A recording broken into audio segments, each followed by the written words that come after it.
Find easy channel पे आपका स्वागत है। आज हम आपको बताएंगे कुछ मोस्ट इम्पॉर्टेंट क्वेश्चंस जो कि पॉलिटेक्निक एग्ज़ाम और आईटीआई एग्ज़ाम में पूछे जाते हैं और ये पूछे भी गए हैं प्रीवियस। इसमें बहुत सारे क्वेश्चंस ऐसे हैं जो प्रीवियस ईयर के क्वेश्चंस है। तो चलिए शुरू करते हैं। तो पहला क्वेश्चन जो है उसमें लिखा हुआ है कि पृथ्वी के गुरुत्वीय क्षेत्र से बाहर निकलने के लिए पिंड का न्यूनतम प्रारंभिक वेग कितना होना चाहिए। तो अगर किसी पिंड को हम इतनी तेज़ी से फेंकना चाहते हैं कि वो मतलब गुरुत्वीय क्षेत्र से बाहर निकल जाए, तो उसका जो होता है वो 11.2 किलोमीटर पर सेकंड से। तो ए ऑप्शन इसका सही है कि अगर हम 11.2 किलोमीटर प्रति सेकंड से अगर किसी पिंड को अगर बाहर फेंक देते हैं तो वो वापस नहीं आता, बाहर चला जाता है, गुरुत्वीय क्षेत्र से बाहर चला जाता है। अब दूसरा क्वेश्चन जो है देखिए, सूर्य से सबसे नज़दीक स्थित ग्रह है। तो सूर्य से सबसे नज़दीक स्थित ग्रह जो है वो क्या है, बुध है। ठीक है। और देखिए, एक साधारण आँख के लिए स्पष्ट दृष्टि की न्यूनतम दूरी जो होती है वो 25 सेंटीमीटर होती है। ठीक है। एक साधारण आँख के लिए स्पष्ट दृष्टि की न्यूनतम दूरी 25 सेंटीमीटर होती है और अधिकतम दूरी इनफाइनाइट होती है। तो इसमें जो ऑप्शन सही है वो बी है और सी भी इसमें सही है, क्योंकि दोनों ऑप्शन सही होगा इसमें अगर हम देखेंगे, क्योंकि इसी मिलीमीटर में लिखा है या सेंटीमीटर में लिखा है। ठीक है, ये ऑप्शन बी और सी दोनों सही होगा। यदि एक कांच का प्रिज्म पानी में डुबोया जाता है तो इसकी तो तब इसकी प्रक्षेपण क्षमता इसकी प्रक्षेपण क्षमता जो है वो घट जाती है। और आगे देखते हैं क्या है। आँख से अनुभव किया जा सकने वाला विद्युत चुंबकीय तरंग का तरंग दैर्ध्य निम्न में से कौन सा है। तो वो जो है वो 5000 एंगस्ट्रॉम है।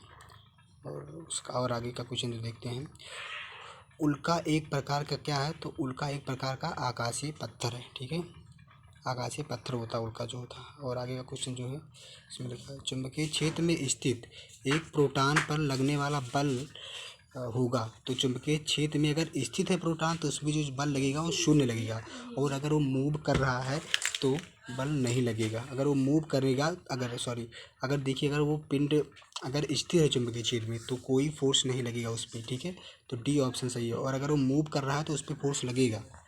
तो आगे का देख रहे हैं, सूर्य का सतही तापमान क्या होता है। तो उसका जो तापमान होता है 6000 डिग्री सेल्सियस होता है। अब प्रकाश वर्ष किसका मात्रक है। तो प्रकाश वर्ष जो है वो दूरी का मात्रक है। तो जैसा कि आप लोगों को पता है कि प्रकाश वर्ष जो है वो दूरी का मात्रक है। तो ठीक है, आगे का जो है क्वेश्चन, कोई वस्तु निर्वात में स्वतंत्र रूप से गिर गिर रही है तो उसका क्या एक समान होता है। तो अगर वो एक स्वतंत्र रूप से गिर रही है तो उसका त्वरण जो है वो समान रहता है। ठीक है, अगर वो स्वतंत्र रूप से गिर रही है तो त्वरण समान होता है। अब संवेग दोगुना करने पर किसी वस्तु की गतिक ऊर्जा कितनी गुना बढ़ जाती है। तो अगर संवेग को हम दोगुना कर देंगे तो उसकी गतिज ऊर्जा जो है 4 गुना बढ़ जाती है। और आगे का क्वेश्चन जो है, कोई कार्य करने में समय अवधि बढ़ जाती है तो क्या परिवर्तन होगा। तो अगर कार्य करने में समय अवधि बढ़ जाती है तो कार्य में ऊर्जा की कमी हो जाएगी। ठीक है।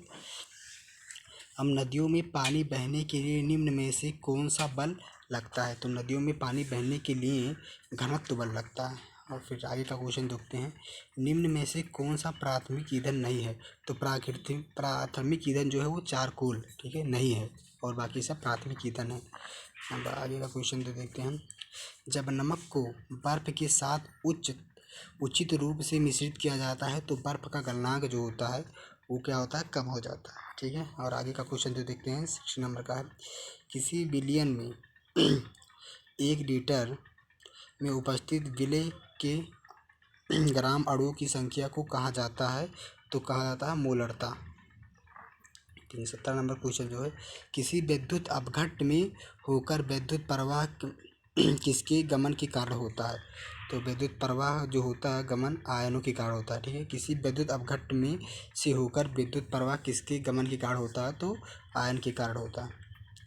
और निम्न में से कौन सा सुपर फास्फेट उर्वरक कहलाता है। तो जो है CaH2PO4 का होल ट्वाइस जो होता है इसको कहते हैं। ठीक है, निम्न में से कौन सा फास्फोरस अम्ल कहलाता है। तो फास्फोरस अम्ल जो हो H3PO4 कहलाता है। ठीक है। और किसे हर्ष गैस कहते हैं। तो हर्ष गैस जो है उसको N2O को कहते हैं। अमोनियम के निर्माण में प्रयोग में लाए जाने वाला उत्प्रेरक है। तो अमोनियम के निर्माण में जो उत्प्रेरक प्रयोग किया जाता है वो है MOFE। ठीक है। और आगे का देखते हैं, देखिए NO2 में नाइट्रोजन की ऑक्सीकरण संख्या कितनी होती है? तो NO2 में ऑक्सीजन की ऑक्सीकरण संख्या +4 होती है। ठीक है, अब देखिए +4 कहेंगे, -4 नहीं। ठीक है, +4 है। तो ये हजामत बनाने वाले साबुन अधिक झाग देता है तथा शीघ्र शीघ्र सूखता नहीं, निम्न में से किसकी उपस्थिति के कारण होता है? तो ये रेजिन एवं ग्राइसलीन के कारण होता है। ठीक है, और आगे का देखते हैं। अंडे और लहसुन में उपस्थित तत्व कौन सा है? तो अंडे और लहसुन में जो उपस्थित तत्व होता है वो क्या होता है? सल्फर होता है। तो अंडे और लहसुन में उपस्थित जो होता है उससे सल्फर होता है। तो ब्यूटेन में समायों की संख्या, तो ब्यूटेन में समायों की संख्या जो होती है वो 2 होती है। एक गैस वायु में रखने पर जलने लगती है, यह गैस जो है वो है PH3। एक धातु कांसों में उच्च मात्रा में उपस्थित होता है, तो धातु कांसे में जो उपस्थित होता है वो कॉपर होता है। निम्न में से किसमें संघटक के रूप में CO नहीं होता है? तो ये LPG में नहीं होता है। तो LPG में संघटक के रूप में कार्बन मोनोऑक्साइड नहीं होता। और अब आगे का देखते हैं। निम्न में से कौन सा क्षारीय ऑक्साइड बनाएगा? तो क्षारीय ऑक्साइड जो है वो सल्फर बनाता है। ठीक है, क्षारीय ऑक्साइड सल्फर बनाएगा। और उसके आगे का क्वेश्चन जो है, निम्न में से कौन सी प्राकृतिक बहुलक नहीं है? तो प्राकृतिक बहुलक जो है प्लास्टिक प्राकृतिक बहुलक नहीं है। तो चलिए, आज का सेशन यहीं पे ख़त्म होता है। तो चैनल को लाइक और सब्सक्राइब कर दीजिएगा। चलिए, थैंक यू। ये सारे क्वेश्चंस बहुत इंपॉर्टेंट है, तो आप लोग इसको देख लीजिएगा, क्योंकि ये पॉलिटेक्निक और डिप्लोमा पेपर में आता ही रहता है। पॉलिटेक्निक और ITI के लिए तो बहुत ही इंपॉर्टेंट है। तो थैंक यू।